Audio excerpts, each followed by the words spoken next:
It is 25 May 2022. It is Wednesday of the 6th week of Easter. Our first reading comes from the Acts of the Apostles. After Paul's escorts had taken him to Athens, they came away with instructions for Silas and Timothy to join him as soon as possible.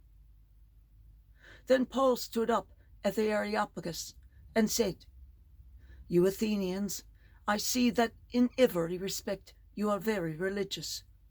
For as I walked around looking carefully at your shrines, I discovered an altar inscribed with, 'To an unknown God.'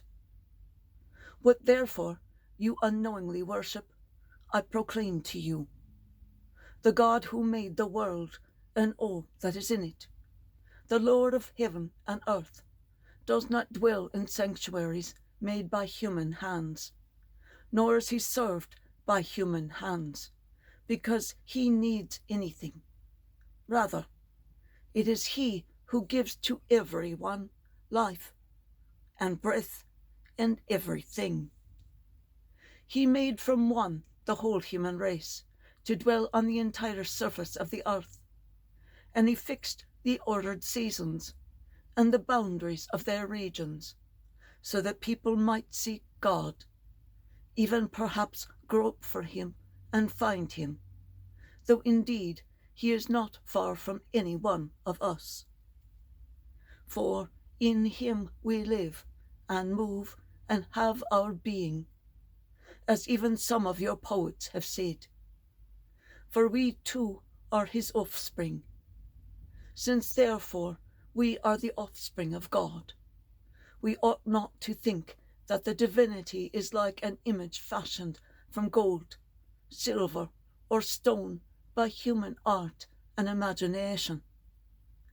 God has overlooked the times of ignorance, but now he demands that all people everywhere repent, because he has established a day on which he will judge the world with justice through a man he has appointed, and he has provided confirmation for all by raising him from the dead."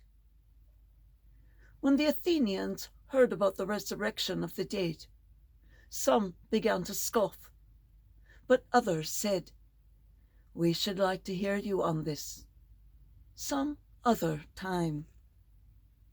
And so Paul left them. But some did join and become believers.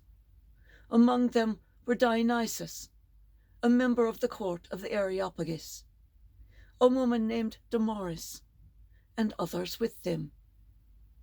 After this, he left Athens and went to Corinth. The word of the Lord. Thanks be to God.